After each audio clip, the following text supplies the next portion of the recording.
I was born to live, live to ride, ride to live. I was born to ride. American built, we forever unite. If that's the deal, I was born to ride. Out of Tampa to Miami, Daytona, Tallahassee, from the East Coast to the West Side, here in Florida, we were born to ride.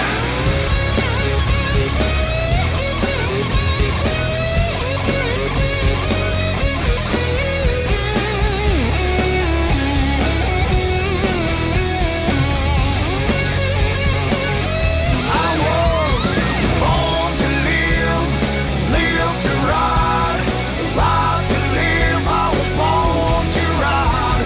American built, we forever unite. If that's the deal, I was born to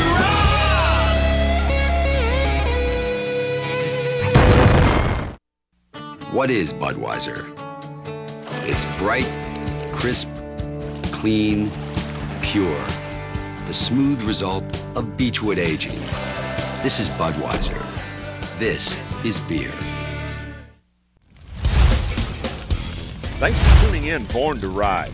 This week it's off with Jim Miller on the road to North Carolina, where he joins up with Neil Bailey as they visit the Wheels Through Time Museum, where we get up close and check out two truly antique motorcycles, a 1917 Henderson and a 1912 Harley Davidson. You don't want to miss this. It's all coming up right here, right now, only on Born to Ride.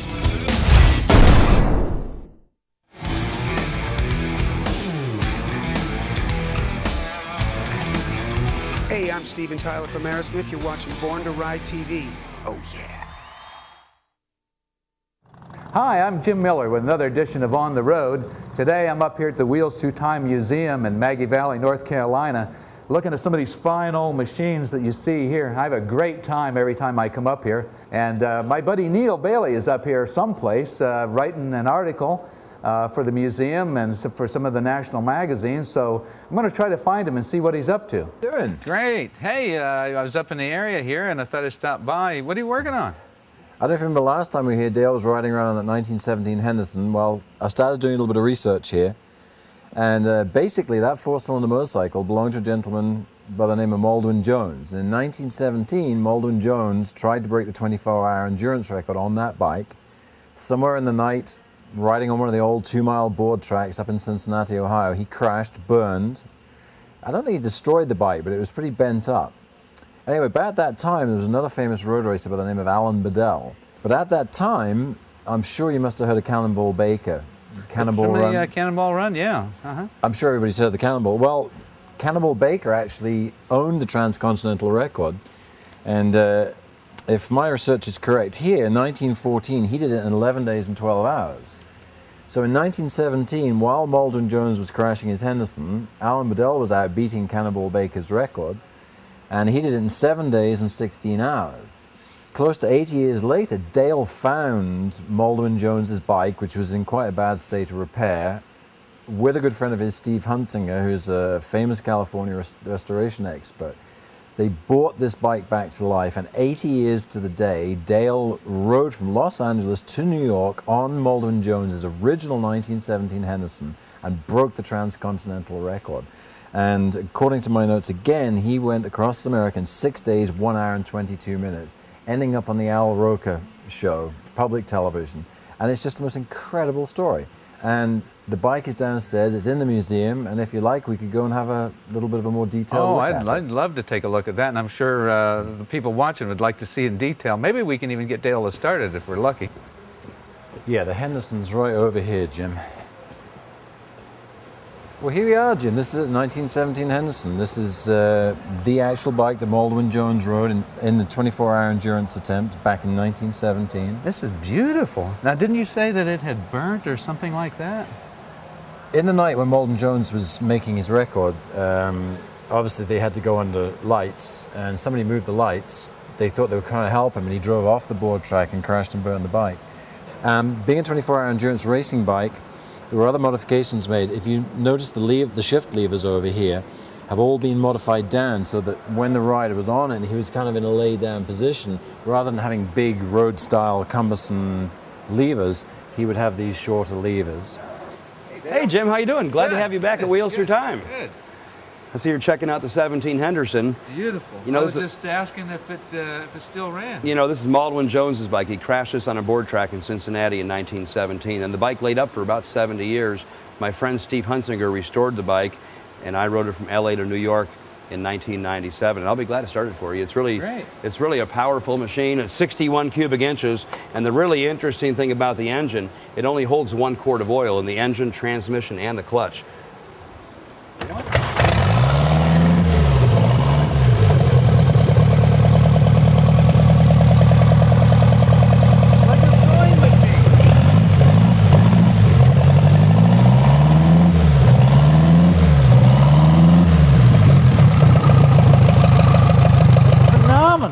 Thank you very much. Dale, can you tell me why you started that with the rear tire like that? Well, so you put it into gear and... It has a Kickstarter, but it's fairly fragile, and I start this bike quite a bit, and it pops over real easy at the back wheel in second gear, so it's kind of just become a routine, and it's really good exercise, too. And it's so, I mean, I suppose with that Kickstarter being nearly 100 years old, you just want to try and preserve I try to that. preserve that Kickstarter, that's correct. Tell us a little bit about this engine. It's an inline 4-cylinder. Is this unique for the period or for... Well, the Henderson brothers developed this engine in 1912, and in 1917 they perfected a 3-speed transmission. And with that 3-speed transmission, it was able to traverse all kinds of roads and all kinds of geography. And in 1917, Alan Bedell chose the Henderson motorcycle to attempt the cross-country run from LA to New York, which he succeeded doing in 7 days and 6 hours. And this particular bike was the famous Maldwin Jones factory-built 24-hour endurance bike, but this is the choice of machines that I did when I rebroke Alan Bedell's record in 1997. So I've added a few things to it. I've added the lighting, which is a little 12-volt lost battery affair, a little small front brake, and of course I've added the battery box and a little toolkit on this side. Some of the other special features that go back to the Maldwin Jones era are the quick fill tanks, probably the first machine I've ever seen with quick fill tanks. It has low shifters, so being in a prone position, and you'll see it has an additional foot peg back here to get tucked in.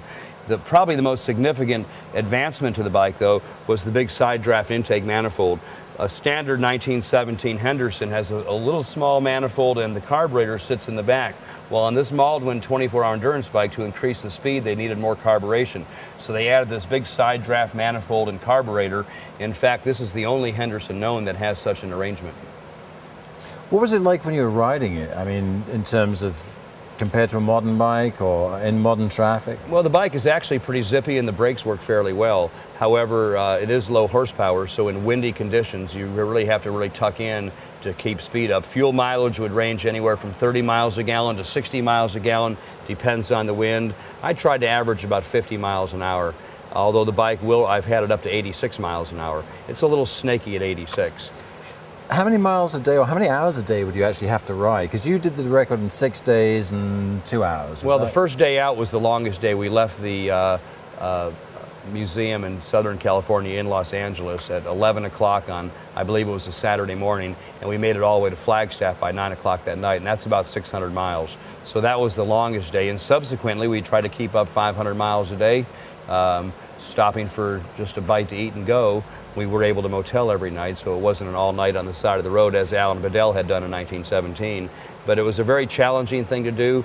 I put modern tires on it for a little more tractability and a little more reliability. But all in all, the going was really well on the trip.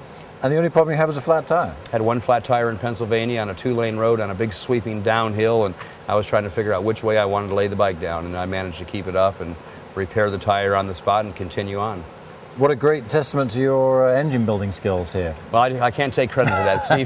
Steve Hunsinger built the motor on this machine. You could take credit for that. So Steve built the motor. What do you have new this time? You got any new bikes? Well, actually, there's some pretty interesting things that have just cropped up. I just got back from the big antique bike meet in Ohio. I found some really rare trinkets there. But probably the most interesting thing is a 1912 Harley that just turned up 2 years ago in an upstairs attic in Decatur, Illinois, and this is a 1912 Harley-Davidson twin. It's Harley-Davidson's second year for their two-cylinder motorcycle, a real remarkable piece of achievement. But really the interesting thing is the motorcycle has been sitting for, I think, about 55 years, and I've just got it to the point where I'm prepared to start it. So in a little while, we're going to roll. You've got it right here at the museum? Yeah, I worked on it the other night and kind of unraveled a few issues with it that when it had been put together 50-some years ago, and I'm going to get the bike started today, hopefully, if all goes well. Can we go take a look at it? Yeah, it's back in the shop. All right, let's go. Okay, cool. It's the Suncoast Superboat 30th Anniversary Grand Prix Festival. And Saturday, July 5th, it's Motorcycle Mania, featuring Finn's Finds Freedom Ride, with stops including Sarasota National Cemetery and the new Patriot Plaza.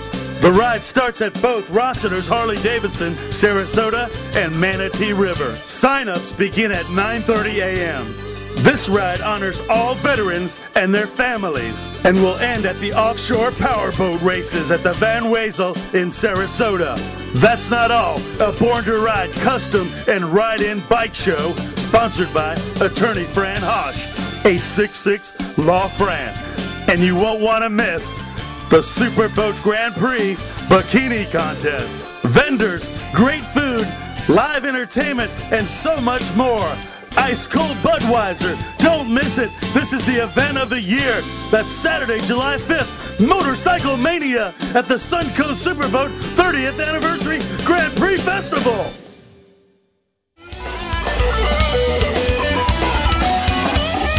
If you're in the market for a motorcycle, I've got two guys that'll take care of you right here. Derek? Let me tell you something. Come up here, see the family, because you will be part of our family, and you will enjoy it every month of every year. That's Harley-Davidson of Ocala, Ray? Yep, Harley-Davidson of Ocala, where you're treated like family every day, all day long, all year long. Come see us. Hey, Derek, we can't forget about Warren at Crystal River.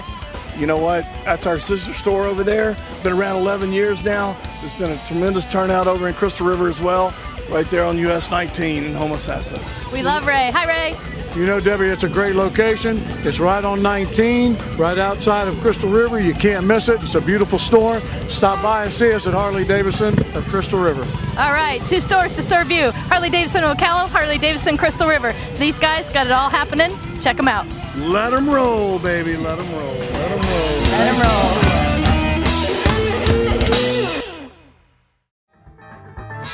Sunday, July 27th, it's the legendary Boot Hill Saloon and Born to Ride's Summertime Showdown. Featuring live in concert and ready to party, everybody's favorite Bobby Friss Band. Born to Ride 10 Class Custom and Ride-In Bike Show. We're looking for the oldest Boot Hill Saloon t-shirt. Born to Ride TV taping for Born to Ride TV. Come out and be a part of the show. Born to Ride magazine shoot for Born to Ride magazine. All this and so much more. Come out and cool down at the Boot Hill Saloon with Born to Ride at the Summertime Showdown. Sunday, July 27th. Do you get our monthly exclusive newsletter? Sign up at borntoride.com and get on our mailing list today. So this is the 1912, Dale. When did Harley-Davidson start making these two-cylinder engines? Well, actually, this 1912 is Harley's second year in production for their twin-cylinder engine. They did prototype in 1909, but it was not successful. In 1911, they developed the twin-cylinder engine with a belt drive, and in 1912, they introduced the chain drive, which really made the bike a lot more tractable on highways and roads. And it's really an interesting bike. The mystery of the bike was after it was stored over 50 years ago, there was some things done to it that disabled it from running. So it's really been a great mystery to kind of unravel all of these little things that were wrong with it. So I've got this intake valve spring, and if I put this intake valve spring in and add some gas to it, this machine actually should start and run.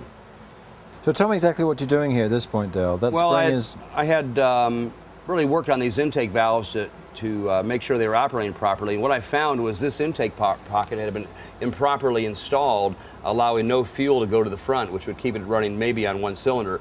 But the ignition problems that it had would have kept the bike from running at all. So this should really be interesting. I'm going to put the spring in it, which is really a pretty simple procedure. not much for valve springs in those days, and put a little oil up on the rocker arms. That was your standard method of lubrication. I'm going to put some gas in it, and I think we've got a good chance this machine will just start right up. The really unusual thing about this motorcycle is it's virtually a brand new motorcycle. When you pull these spirals down and look at how the controls are, if you look at the condition of the motor and the parts that actually wear on an engine, this machine shows no discernible signs of wear anywhere. This little device here is a carburetor tickler, so when this thing starts dripping gas here, that would mean the carburetor is full and the bike should be ready to start. The controls are really quite simple. It's a single speed, so it's got a hand clutch that's built into the rear wheel, and there's the dripping, I believe. There's the drip. So, would this have come polished, or is this something somebody did? No, when this bike was restored at one point, this was originally nickel plated, and somebody has chrome plated some parts, which doesn't help the bike, and I think that's probably the reason my friend Barry was able to buy it at a fair price. And I think a lot of people were afraid that it had been tinkered with to a point where they weren't interested, but I think what they overlooked is that there's no discernible wear on the bike, and the bike is virtually a brand new 1912 Harley-Davidson motorcycle. When I looked this bike over initially, I looked at all the things that were right with it and discounted the fact that it had an amateur paint job and some of the plating was wrong, because, like I said, the bike shows no wear on the sprockets or chains or pedals or any of the parts. It does have a great big dent on the front pipe. Maybe the guy crashed it on the first go-around and said that bike is not quite what I want in transportation and parked it. But in any case, let's find out if it'll start. This would have been a bit of a fearsome beast in 1912. In 1912, this is a 1,000cc bike. It was advertised to go 69 miles an hour. And, you know, the bikes I've ridden that are similar will quite well do 69 miles an hour. Shall we? So what's the procedure here? Well, we've already got the carburetor tickled, so we're going to operate the decompression, which is this lever right here, and that opens up the exhaust valve, standard throttle, and the procedure is to pedal like heck until the engine is spinning freely, drop the compression in, and hopefully it'll start. And here we go, first time in 50-some years.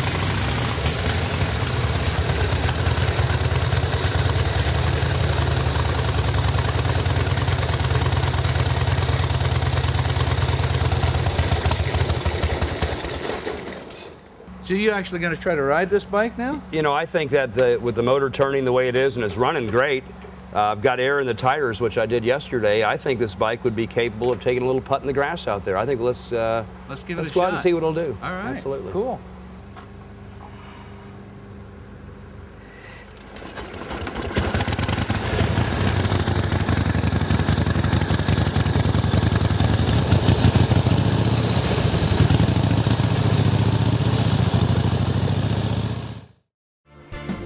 Take the trip of a lifetime, the Sturgis Rally in South Dakota. Ride the majestic Black Hills. Ship your motorcycle with 4D's Trucking, leaving July 29th. They can help you with travel, hotel, and even riding tours when you get there.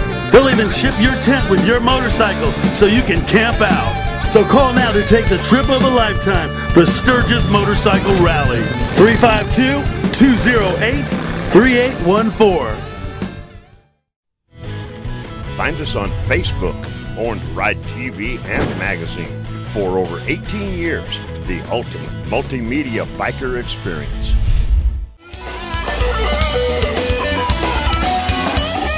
If you're in the market for a motorcycle, I've got two guys that'll take care of you right here. Derek? Let me tell you something, come up here, see the family, because you will be part of our family, and you will enjoy it every month of every year. That's Harley Davidson of Ocala, Ray? Yep, Harley Davidson of Ocala, where you're treated like family every day, all day long, all year long. Come see us. Hey, Derek, we can't forget about Warren at Crystal River. You know what? That's our sister store over there. Been around 11 years now. There's been a tremendous turnout over in Crystal River as well, right there on US 19 in Homosassa. We love Ray. Hi, Ray.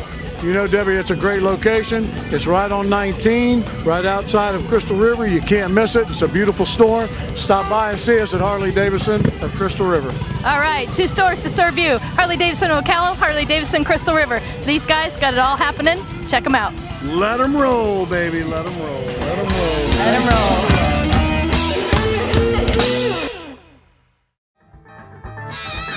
Sunday, July 27th, it's the legendary Boot Hill Saloon and Born to Ride's Summertime Showdown. Featuring live in concert and ready to party, everybody's favorite Bobby Frisk Band. Born to Ride 10-class custom and ride-in bike show. We're looking for the oldest Boot Hill Saloon t-shirt. Born to Ride TV taping for Born to Ride TV. Come out and be a part of the show. Born to Ride magazine shoot for Born to Ride magazine. All this and so much more. Come out and cool down at the Boot Hill Saloon with Born to Ride at the Summertime Showdown. Sunday, July 27th. Hey, it's the Flash Man, host of Born to Ride Radio. Make sure you check us out every Tuesday live from 7 till 11. It's AMFM247.com. And don't forget, you can listen to the past shows at borntoride.com. Go there. You know, it's pretty nice to have friends like Steve Hunsinger. He restored both of these Aces several years ago. And interesting story, found the Aces up in a small garage somewhere near Detroit. It was kind of like the man who lived in a shoe. Lots of old bits and pieces and parts. Never built the bikes, bought them in pieces. A couple pretty incredible machines, 1924 Ace Sport Solo, and this entirely unusual Ace, serial number B3, had to be some kind of racing bike with a pretty interesting history. You know, a lot of people consider the Ace the Duesenberg of American motorcycles, and I really couldn't agree more. Such a stylistic motorcycle, 4 cylinders, inline, over 1,200 cc's. You know, Red Wolverton actually went, I think, 121 miles an hour on an Ace, very similar to this one, in 1921 on Roosevelt Boulevard in Philadelphia, home of the Ace. But backing up a few years, the Henderson brothers, who built the Ace, actually started in Detroit in 1913, built the Henderson motorcycle all the way to 1917, sold to Schwinn in late 17. Under contract from Schwinn, they stayed with the company for just a scant, I believe, 18 months, moved to Philadelphia and built the Ace motorcycle, truly the Duesenberg of the American bike. You know, there's a lot of collectors around the country who'd love to have an Ace motorcycle. They're few and far between, and when I found this pair and asked Steve if he would restore them for me, I was delighted. Took him a few years, well worthwhile. Ride the 24 regularly, the little hot shot B3, short coupled, cool handlebar Ace, ride it regularly. I'm going to take it for a ride today in just a little bit. You know, the overall styling of the Ace, certainly contemporary with the times in a very highly advanced form. Of course, the earlier Henderson's bikes sat on taller, skinnier wheels. The Ace motorcycle dropped down to 385 by 20s, wide bars, extremely cool look, wonderful footboards, and in the gas tank toolbox, and quite a bike it is. Starting procedure, actually quite easy. Turn the fuel on, turn the choke on, usually give it 2 kicks, and this 4-cylinder monster will fire right up. It's got an interesting exhaust cutout, gives the motor a little more power, a little more tone. You know, a couple more things I really like about the Ace motorcycle, and by the way, both of these machines have been judged by the Antique Motorcycle Club of America well in the high 90s in points, a true testament to Steve's restoration ability, and a great pile of bits and pieces that I found some 10-12 years ago. Here's what I like: the original Sims Magneto, the extremely cool toggle switch for the headlight, looks like a little light switch in your house, and the double rear brakes. Standard brake pedal on the right, auxiliary brake pedal on the left. Use your left heel for that. You know, I could talk about these Aces all day long, but I think it's time to go for a ride.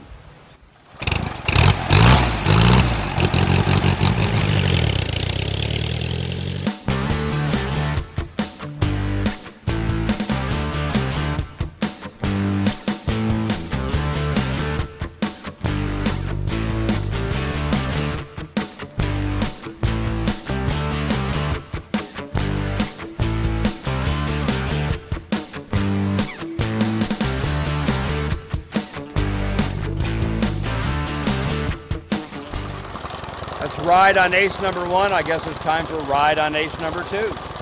You know, every time I get this bike out, I want to go 80 miles an hour, and it'll do it too.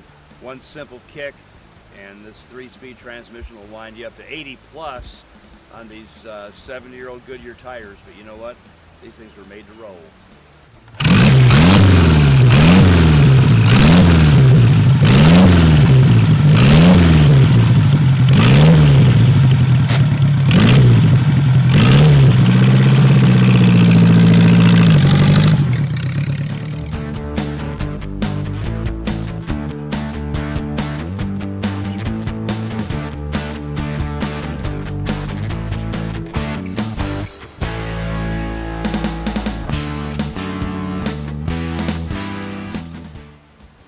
Beautiful day in the sun, pair of Ace motorcycles, my dog Shiloh.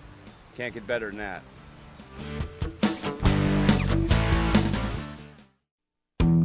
When do you crave refreshing iced tea? Twisted Tea wants to know the next time you want that same satisfying refreshment, but with a kick. Grab a Twisted Tea. Twisted Tea, the refreshing hard iced tea that tastes like real iced tea with a kick. Now you can take Born to Ride everywhere and anywhere. The new Born to Ride mobile app is ready for you to download. There's more multimedia, more information, more Born to Ride like never before. Celebrate America on Saturday, July the 26th. Don't miss Born to Ride's Great American Biker Bash at Uncle Mike's Smokehouse and Grill in Plant City, a true biker classic. Sunday, July 27th, it's the legendary Boot Hill Saloon and Born to Ride's Summertime Showdown. Featuring live in concert and ready to party, everybody's favorite Bobby Friss Band. Born to Ride 10-class custom and ride-in bike show. We're looking for the oldest Boot Hill Saloon t-shirt. Born to Ride TV taping for Born to Ride TV. Come out and be a part of the show. Born to Ride magazine shoot for Born to Ride magazine. All this and so much more. Come out and cool down at the Boot Hill Saloon with Born to Ride at the Summertime Showdown. Sunday, July 27th. Everyone was right, I was born to ride. Born to Ride is a multimedia marketing and promotional machine with TV, magazines, streaming radio, and internet advertising opportunities. There are tens of thousands of motorcycles. We reach the people who ride them. Born to Ride. Find out more at borntoride.com.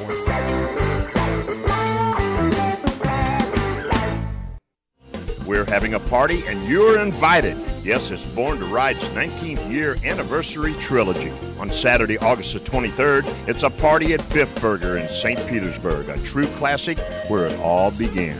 And on Sunday, August the 24th, it's at the Green Iguana in Brandon with Bobby Friss in concert live. Win $500 cash and more. And on Sunday, August the 31st, it's at the legendary Peggy's Corral in Palmetto with the Soul Circus Cowboys live in concert. It's going to be a mega trilogy with more info on the way. A special thank you to attorney Fran Hosh at 866 Law Fran. And a thank you and happy anniversary to you, the biker community who supported us for 19 years. Let's have a party, and we will see you there. For all those people that are all smartened up talking Kiz, Arnie, and K-Fizz, Abe, and they know what's going on. What you gonna do when Born to Ride runs wild on you, brother?